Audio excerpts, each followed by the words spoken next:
오늘은 부활의 증인이 갖추어야 할 것, 부활의 증인이 갖추어야 할 것이란 제목으로 말씀을 드리겠습니다. 아무리 크고 우람한 나무라고 해도 그 속의 생명력을 잃어버리면 성장하지 못하죠. 까맣게 타들어가다가 결국 소멸되고 만다는 거예요. 그 속에 생명이 존재하지 않기 때문에 아무리 우뚝 솟아 있어도 결코 경이로움을 느낄 수가 없는 겁니다. 그러나 생명이 있는 풀들은 아무리 작아도 그 속에 하늘을 품고 있고 우주를 품고 있는 것이죠. 자라서 꽃을 피우고 열매를 맺게 된다. 할렐루야. 우리 그리스도인에게는 이 생명이 있다는 겁니다. 우리 그리스도인에게도 이 생명이 있어요. 이 생명은 모든 고난과 슬픔과 죽음을 이기는 예수 그리스도의 생명입니다. 이 생명을 소유한 사람은 예수님과 함께 죽고 예수님과 함께 다시 살아난다. 이 생명은 바로 십자가 대속의 사랑과 부활의 소망을 믿는 믿음이다. 할렐루야. 이 믿음이 있는 그리스도인들은 결코 넘어지지 않습니다. 낭망하지 않습니다. 고린도후서 4장 7절부터 9절 말씀에 사도 바울은 이렇게 고백을 했어요. 우리가 이 보배를 질그릇에 가졌으니 이는 심히 큰 능력은 하나님께 있고 우리에게 있지 아니함을 알게 하려 함이라. 우리가 사방으로 우겨싸움을 당하여도 쌓이지 아니하며 답답한 일을 당하여도 낙심하지 아니하며 박해를 받아도 버림받지 아니하며 거꾸로 뜨림을 당하여도 망하지 아니하고 우리가 항상 예수의 죽음을 몸에 짊어짐은 예수의 생명이 또한 우리 몸에 나타나게 하려 함이라. 할렐루야. 여러분 그렇습니다. 예수 그리스도를 구세주로 믿고 구원받은 우리 속에는 그리스도의 생명이 살아있습니다. 내 안에 그리스도의 생명이 살아있습니다. 믿습니까? 그래서 예수님은 십자가를 지시고 부활해서 다시 살아나심으로 말미암아 우리에게 영생의 소망을 주셨다. 이 사실을 믿는 사람들에게 그리스도의 생명을 선물로 주시는 거예요. 그래서 우리가 예수님과 함께 세례를 받고 한 몸이 돼서 연합되면 주님의 생명이 내 속으로 들어와 스며들게 되는 거예요. 이 부활 생명이 우리 속에 살아 숨쉬게 된다는 겁니다. 그리고 이 생명을 가슴에 품고 이 부활의 생명을 증거하며 사는 증인으로 살아가도록 우리를 부르셨다는 겁니다. 그러므로 우리 모두는 예수 그리스도의 부활의 증인입니다. 예수를 믿고 예수의 생명을 받은 사람들은 싫든 좋든 다 부활의 증인이에요. 내 속에서 역사하시는 예수님의 생명, 부활 생명을 증거할 책임이 우리에게 있다는 것입니다. 그런데 이 책임을 감당할 부활의 증인이 갖추어야 될 것이 있다. 그게 뭘까요? 첫 번째로 하나님의 말씀인 성경을 바로 깨달아야 된다. 바로 알아라. 다시 말해서 성경 말씀을 통해서 예수 그리스도를 볼 수 있어야 하는 것입니다. 예수님의 제자들은요, 누구보다도 예수님을 많이 봤던 사람들입니다. 예수님의 말씀을 가장 많이 들었고 예수님의 기적 체험도 제일 많이 했습니다. 무엇보다도 예수님께서 죽으셨다가 다시 살아나실 것이라는 예언의 말씀은 오직 제자들에게만 주신 말씀이었어요. 그런데도 그들은 말씀을 온전히 깨닫지를 못했습니다. 제자들뿐만 아니죠. 대제사장과 서기관들과 율법학자들은 그 누구보다도 하나님의 말씀인 성경을 잘 알았던 사람들이잖아요. 구약의 율법과 토라를 거의 외우다시피 할 정도로 공부를 많이 한 사람들입니다. 그래서 그들은 말씀을 가르쳤어요. 그런데도 그들은 성경의 말씀 속에서 예수를 보지 못했다는 겁니다. 말씀으로 뭐 했습니까? 오직 남을 판단하고 정죄하는 데 사용했어요. 사람들에게 율법의 짐을 가득하게 지워서 억누르는 사람들이 되고 겉으로만 경건한 척하는 그런 형식적인 신앙만을 말씀 속에서 뽑아냈다는 겁니다. 그것만 본 거예요. 그러나 우리 예수님에 대한 예언은 이미 구약 성경을 통해 선포됐습니다. 그리고 예수님은 그 예언의 말씀들을 하나하나 정확하게 이루어 가셨어요. 이 예언의 말씀들을 마치 구슬을 꿰듯이 예수님께서 구체적으로 설명을 해주시자 비로소 제자들의 눈이 열렸다는 겁니다. 이 구약 성경 안에 점으로 다 뿌려져 있었던 이 예언의 말씀이 예수님을 통해서 선으로 연결이 되니까 이 예언의 말씀이 온전한 그림으로 완성이 됐어요. 바로 예수 그리스도로 완성된 줄 믿습니다. 그래서 제자들은 비로소 성경 속에서 예수님을 보게 된 겁니다. 오늘 말씀 44절 보십시오. 또 이르시되 내가 너희와 함께 있을 때 너희에게 말한 바 곧 모세의 율법과 선지자의 글과 시편의 나를 가리켜 기록한 모든 것이 이루어져야 하리라 한 이 말이 이것이라 하시고 이에 그들의 마음을 열어 성경을 깨닫게 하시고. 할렐루야. 여러분, 그렇습니다. 우리가 아무리 신앙생활 열심히 하고 열정적으로 봉사한다고 해도요, 하나님 말씀을 바로 이해하지 못하면 하나님 뜻에 어긋난 열심을 낼 수밖에 없어요. 하나님 기뻐하시는 일을 못하고 오히려 하나님 근심하게 할 수 있다니까요. 우리는 하나님을 사랑하고 온전한 충성을 드려야지 알지 못하는 거짓된 맹종을 드려서는 안 된다는 겁니다. 그러기 위해서는 성경을 바로 깨달아 알아야 된다는 거예요. 이단들을 보십시오. 그들은 누구보다도 성경을 잘 알고 있다고 자랑합니다. 성경으로 싸워보자 그럽니다. 한번 붙어보자 그럽니다. 성경을 달달 외웁니다. 자신들의 믿음을 증거할 성경 구절들을 수십 개, 수백 개를 써놓고 증거라고 말합니다. 그러나 그들은 그 성경 속에서 예수를 보지 못하는 거예요. 구원의 은혜를 누리지 못하고 거짓과 속임수와 멸망을 본다는 겁니다. 타락한 교주의 탐욕과 죄를 정당화시켜주는 잘못된 이론만 가득하다는 거예요. 그리고 결국 그 이론과 함께 가정이 깨지고 삶이 무너지고 멸망의 길을 가게 되는 것이죠. 여러분들이 보잖아요. 수도 없이 보지 않습니까? 우리도 마찬가지입니다. 이 성경 말씀 속에서 예수를 바라보지 못하고 하나님의 뜻을 깨닫지 못하면 딴짓하게 된다. 말씀으로 딴짓하죠. 내 욕심을 채우기 위한 수단으로 성경을 이용하는 거예요. 붙여놓고 내게 능력 주시는 자 안에서 모든 것을 할 수 있다. 모든 것을 할 수 있으니까 막 비리도 저지르고 불법도 저지르고 자신의 죄를 정당하기 위해서 성경을 이용하고 그 말씀 뒤에 숨어버리는 것이죠. 죄짓고 돈 벌고 사기치고 성공하고도 하나님이 복 주셨다고 거짓말하게 되는 겁니다. 말씀을 잘못 깨달으면 그렇게 되는 것이죠. 사랑하는 성도 여러분, 여러분은 성경을 왜 보십니까? 축복받으려고 보십니까? 부자 되려고 보십니까? 아닙니다. 우리는 이 성경 속에서 하나님의 사랑을 깨닫기 위해서, 예수 그리스도의 구속의 은혜를 알기 위해서 보는 것입니다. 아멘. 그 은혜를 체험하고 부활과 영생의 소망을 주시는 예수 그리스도를 우리가 온전히 만나기 위해서 성경을 보는 거라 이겁니다. 말씀으로 온전히 채워져서 예수 그리스도를 증거하는 증인 되기 위해서 성경을 보는 것이죠. 우리가 성경 속에서 예수님을 보지 못한다면 우리가 가지고 있는 지식은 아무 쓸모가 없다는 거예요. 아무리 성경을 많이 읽고 보았던 율법학자들과 서기관들도 깨닫지 못했습니다. 그렇게 예수님과 함께 살고 죽고자 했던 제자들도 말씀 속에서 예수님을 보지 못했습니다. 그러나 예수님이 그들에게 말씀을 깨우쳐 주시자 깨닫게 됐고 예수님을 보게 된 줄 믿습니다. 그러므로 여러분, 우리가 말씀 보기 전에 기도해야 돼요. 여러분, 우리가 예배 드리기 전에 여러분 일찍 와가지고 기도하고 묵상하는 이유가 뭐겠어요? 주님, 내 마음을 열어주옵소서. 내 눈을 열어주옵소서. 성령님, 우리의 마음과 눈을 열어주셔서 말씀 속에서 놀라운 그리스도의 사랑과 은혜를 보게 하여 주옵소서. 할렐루야. 말씀 속에서 우리를 향한 하나님의 사랑과 뜻을 깨닫게 해주십시오. 기도해야 된다 이겁니다. 말씀 충만은요, 생명의 가장 기본이 되는 뿌리와 같은 겁니다. 뿌리가 없는 나무는 말라 죽습니다. 그러나 뿌리가 깊은 나무는 천년을 살아도 끄떡없는 것이죠. 뿌리가 깊은 신앙은 뿌리가 없는 신앙은 오래가지 못하지만 뿌리가 깊은 신앙은 세파가 부딪히고 바람이 불어도 흔들리지 않는다는 거예요. 어떤 분들은 기도만 열심히 하는 분들이 있어요. 기도를 통해서 뭔가 성령 충만하다고 하는데 계속 문제가 일어나고 뭔가 이상한 데로 자꾸 빠져. 왜? 말씀을 소홀하기 때문에. 어떤 분들은 말씀도 안 보고 기도도 안 하고 봉사만 열심히 하는 분들이 있어요. 그건 잘못된 신앙입니다. 말씀이 기초가 돼야 된다. 말씀으로 믿음의 뿌리를 깊이 내리시기를 간절히 바랍니다. 말씀 사모하시고 깊이 묵상하고 바로 실천함으로 말미암아 말씀 충만으로 부활의 생명에 깊이 뿌리를 내리고 여러분들의 신앙이 변치 않는 믿음이 되시기를 간절히 축원합니다.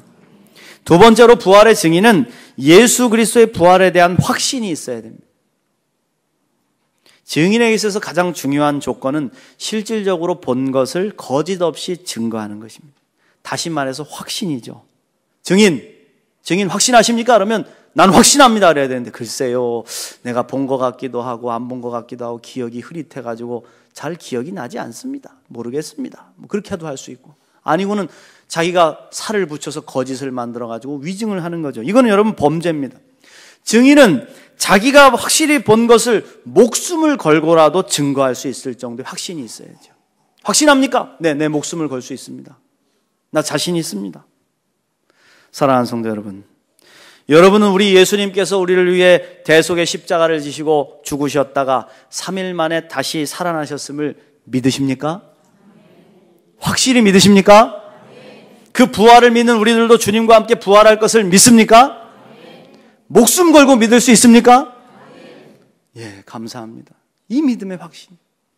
46절 말씀부터 보시면 또 이르시되 이같이 그리스도가 고난을 받고 제3일에 죽은 자 가운데서 살아날 것과 또 그의 이름으로 죄사함을 받게 하는 회개가 예루살렘에서 시작하여 모든 족속에게 전파될 것이 기록되었으니 너희는 이 모든 일의 증인이라. 할렐루야. 이 말씀은요, 우리 예수님이 친히 하신 말씀이에요. 이 성경 말씀에서 주님이 친히 하신 말씀은 빨간색으로 쳐 있어요. 친히 하셨기 때문에, 중요하기 때문에 빨간색으로. 주님은 계속 강조하셨습니다. 난 죽을 것이다. 너희들의 죄를 대신 짊어지고 죽을 것이다. 어린 양이 돼서 대속의 십자가를 질 것이다. 아버지의 뜻대로 죽을 것이다. 그러나 나는 다시 살아날 것이다. 3일 만에 다시 부활할 것이다. 그리하여 나의 이 부활과 대속의 십자가 사랑을 믿는 너희들에게 내 이름으로 구원을 베풀 것이다. 너희들은 이 일의 증인이 될 것이다. 할렐루야. 그렇습니다. 만약에 이 말씀이 거짓이라면 우리 예수님도 거짓이고 우리 기독교는 세계에서 가장 불쌍하고도 가장 큰 이단 사이비 종교 집단이 될 거예요. 그러나 예수님의 부활을 믿는 증인들은 2000년이 지난 지금도 계속 증가하고 있어요. 우리 한국 개신교가 요즘에 조금 부흥이 좀 줄어들고 있다고, 위축되고 있다고 말은 하지만 하나님께서 다른 동남아시아 국가나 중국이나 인도나 아프리카나 이런 곳을 통해서 지금 얼마나 놀라운 부흥을 이루시는지 몰라요. 예수님의 부활을 믿고 생명을 보고 전하는 증인들은 사그러들지 않고 있다는 겁니다. 그 이유가 뭡니까? 진리이기 때문이죠. 아멘. 수많은 이단 사이비 종교들이 잠깐 일어났다가 100년을 넘지 못하고 다 사라졌습니다. 그러나 예수님이 부활하셨다는 이 진리의 말씀, 주님이 다시 오실 때까지 이 부활의 진리는 영원히 살아 숨쉴 줄로 믿습니다. 그러므로 우리는 예수님의 부활을 믿는 확신을 가져야 돼요. 여러분 한번 가슴에 손을 얹어 보십시오. 내가 예수님을 믿는 그리스도인이라 하면서도 아직도 예수님의 부활에 대한 확신이 없다면 여러분 심각하게 생각하셔야 돼요. 입술로만 나는 믿습니다가 아닙니다. 아닙니다. 저는 봤어요. 신학교 교수도 부활 확신이 없고 목사도 부활 확신이 없는 사람도 있고 성도들 가운데서도 부활 확신이 없는 사람들이 부지기수입니다. 이 생명이 없다면 우리는 아무것도 아니에요. 예수님의 부활이 나의 부활이라는 거 여러분 믿습니까? 이 믿음을 가진 사람은 사망 권세를 이긴다. 죽음을 두려워하지 않습니다. 여러분도 잘 아시다시피 솔개류의 새들이 조류 중에 가장 장수하는 새로 유명하지 않습니까? 이 새 같은 경우에 보통 50년 정도를 산다 그래요. 평균 수명이. 그런데 그들 새들 가운데 일부가 어떤 새는 100년을 사는 새가 있다는 겁니다. 100년을 사는 새가. 근데 100년을 사는 새는 50년이 지났을 때 반드시 하는 일이 있다는 거예요. 그게 무엇입니까? 자신의 부리와 발톱과 깃털을 바위에 박아서 뽑아버리는 거예요.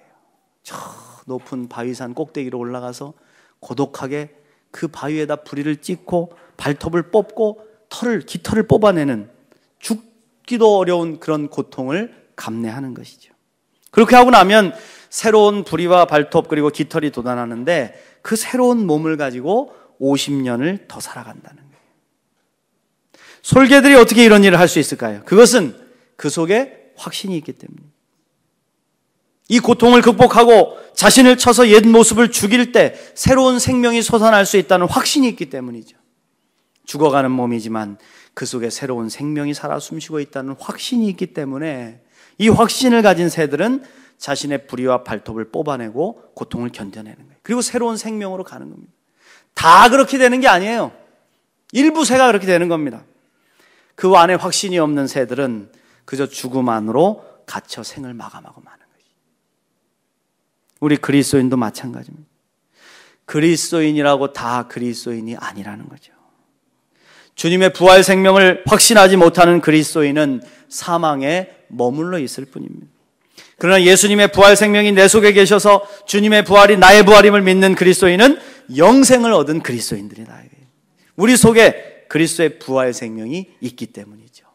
할렐루야. 그렇습니다, 여러분. 예수님을 믿는 우리들은 주님이 다시 오실 때 죽어 있다면 다시 살아날 것이고, 살아서 믿는다면 우리들은 영원히 죽지 않은 생명으로 나아가게 될 줄 믿습니다. 이 믿음을 확신을 가지라는 거예요. 주님이 보여주셨기 때문에. 이 담대한 믿음의 확신을 가지고 주님의 부활을 증거하는 우리 모두가 되시기를 바랍니다. 마지막으로 부활의 증인들은 성령 충만해야 된대요. 성령 충만해야 된다. 말씀을 깨닫고 부활을 확신하고 사는 것만으로 증인의 삶을 살기 부족하다는 거예요. 한 가지가 더 채워져야 되는데 바로 성령 충만해야 된다. 그래야 담대하게 주의 부활을 증거할 수가 있다는 겁니다. 오늘 말씀 49절을 보십시오. 예수님이 볼지어다 내가 내 아버지께서 약속하신 것을 너희에게 보내리니 너희는 위로부터 능력으로 입혀질 때까지 이 성에 머물라 하시니라. 그럼 무엇을 기다리라는 것이죠? 바로 예수 그리스도의 성령을 기다리라. 이 말씀을 다시 하면 우리에게 주신 부활 신앙을 담대하게 증거하기 위해서는 반드시 성령 충만을 받아야 된다는 겁니다. 제자들도요, 부활하신 예수님을 만났잖아요. 만나고 주님을 보고 손가락으로 만져보고 다 했어요. 그리고 말씀도 듣고, 그런데 바로 증인이 되진 못했어요. 두려워 숨어있던 그들에게 예수님 말씀대로 마가의 다락방에 성령이 충만함을 경험한 다음에 그들이 담대히 나가서 주의 부활을 증거하기 시작했다는 거예요. 그러면 성령 충만 없이 복음 전하면 능력이 나타나지 않는다는 겁니다. 사도 바울은 로마서 8장 9절 말씀에서 이렇게 말했습니다. 만일 너희 속에 하나님의 영이 거하시면 너희가 육신에 있지 아니하고 영에 있나니 누구든지 그리스도의 영이 없으면 그리스도의 사람이 아니라 그랬어요. 그리스도인에게 있어서 성령 충만함은 선택사항이 아니라 반드시 해야 될 상황이에요. 반드시 받아야 될 거예요. 얼마나 중요한 것인지 가르쳐주는 것이죠. 우리가 10년 예수 믿고 30년 예수 믿는다고 해도 그리스도의 영이신 성령이 우리 속에 거하지 않는다면 그리스도인이 아니라는 거예요. 우리가 때로 속이려고 그럴 때가 있어요. 조금 열심을 한다고, 나 모태신앙이라고, 나 오랫동안 신앙생활 했다고, 그래서 웬만한 거 다 한다고, 성경도 읽었다고. 그런데 그 속에 성령이 계시지 않는다. 성령이 계시지 않고 일하니까 자신이 드러나죠. 자아가 드러나니까 다툼이 생기고 문제가 생기죠. 성령 안에서 복음 전하지 않으니까 조금 전하다가 포기하고 또 전해놓고 실족시키는 일이 반복되는 거 아니겠습니까? 그 다음에 성령 충만이 뭘까요? 성령 충만은 다른 것으로 충만한 게 아니라 그리스도로 충만한 것입니다. 그리스도로 충만한. 성령은 예수 그리스도의 영이시고 예수님을 영화롭게 하시기 위해서 오셨고 주님을 증거하기 위해서 오셨어요. 그러므로 성령 충만의 첫 번째 조건은 예수님 안에 살아가는 것입니다. 예수님 안에 살아간다는 게 뭔 뜻입니까? 예수님의 지배를 받는다는 걸 뜻하는 거예요. 주님이 나의 주인이 되시고 나를 인도하십니다. 나는 주님의 지배를 받고 살아갑니다. 그래서 성령 충만은 바로 예수 그리스도의 영의 지배를 받아서 주님의 뜻 가운데 순종의 삶을 살고 그분이 기뻐하시는 열매를 맺고 그분의 권능을 힘입어서 주의 복음을 담대하게 전하는 삶을 사는 거예요. 이게 바로 성령 충만한 삶이에요. 기도만 많이 한다고 성령 충만한 게 아니라 주님의 뜻을 깨닫고 주님 안에 살며 순종하면서 주님의 능력으로 복음 전하는 삶을 살아가는, 이게 성령 충만한 삶이다. 그러므로 성령 충만한 사람의 삶에는 반드시 세 가지의 모습이 나타납니다. 첫 번째는 예수 그리스도의 향기가 나타납니다. 예수님이 주관하셔서 이끄는 삶을 살기 때문에 예수님의 모습과 향기가 나타나게 돼 있다는, 예수님 닮아가는 것이죠. 두 번째는 성령의 열매가 삶에 맺혀집니다. 성령의 9가지 열매, 사랑과 희락과 화평과 오래 참음과 자비와 양선과 충성과 온유와 절제, 이 9가지 성령의 열매가 우리 삶에 나타나서 참 보기 좋다, 그렇게 되는 거예요. 하나님 보시기에도 좋고 사람 보시기에도 좋은 거예요. 여러분, 우리가 은혜라는 말 카리스라고 쓰는데 그건 좋은 거예요. 은혜는 좋은 거예요. 은혜를 많이 받은 사람의 모습은 보기 좋아요. 그게 여러분 성령 충만의 모습이에요. 세 번째는 권능이 나타납니다. 성령의 능력이 질병을 이기고 어둠을 물리치고 사단의 권세를 깨뜨리고 기도가 응답되는 놀라운 체험을 하게 한다. 무엇보다도 하나님의 말씀을 바로 깨닫게 되고 담대하게 복음을 증거하는 것이죠. 그게 성령 충만하면 기도 응답돼요. 성령 충만하면 복음 전해요. 보면 성령 충만하신 분들 보고 있으면 막 얼굴에 미소가 가득하고 또 어느 곳에 가든지 간에 예수 그리스도를 전하려고 예수님 믿으시라고 담대해요. 용기가 있어요. 부끄러워하지 않아요. 그럼 어떻게 해야 성령께서 우리 속에 내주하실 수가 있을까?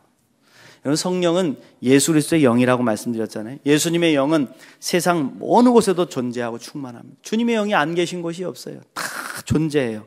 이 충만한 영이 세상에 생명을 공급해서 세상이 살아 숨쉬게 만드는 것입니다. 이 온 우주의 충만한 그리스도의 충만함을 우리가 공급받는 통로가 있으니 그 통로는 바로 기도라 이거예요. 기도하는 거예요.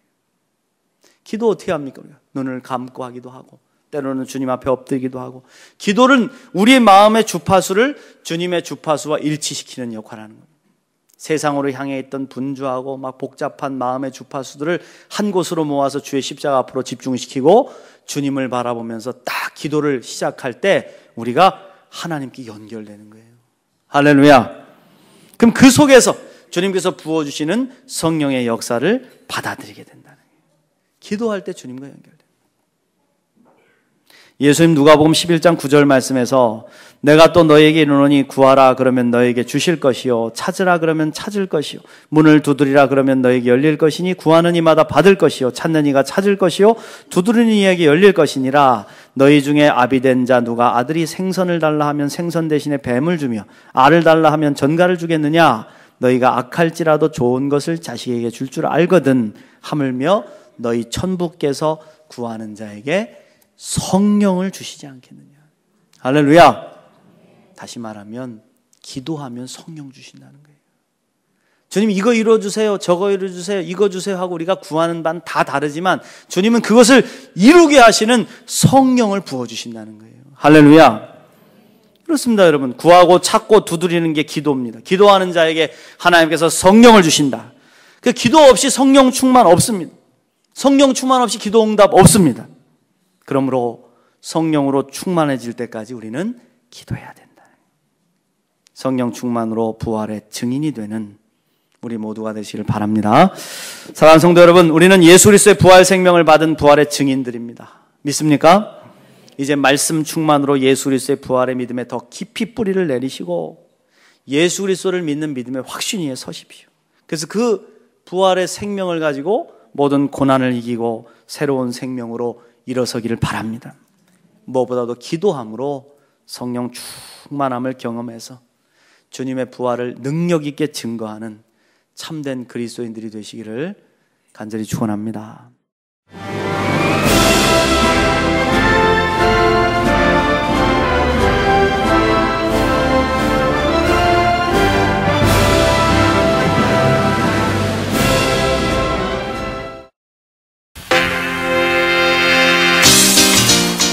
제5회 CBS 전국 청소년 실용음악 콩쿠르가 5월 20일 충청대학교에서 열립니다. 청소년 실용음악 콩쿠르는 초중고 대학 일반부로 나눠 보컬과 기타, 피아노, 드럼, 타악기 등 부문별로 재능을 겨루게 됩니다. 대상에는 문화체육관광부 장관상과 상금 500만 원이 주어지며 각 부문별 최우수상에는 100만 원의 상금이 주어집니다. 신청은 5월 1일부터 14일까지며 자세한 사항은 CBS 전국 청소년 실용음악 콩쿠르 홈페이지를 참고하시기 바랍니다. 청소년 여러분의 많은 참가를 바랍니다.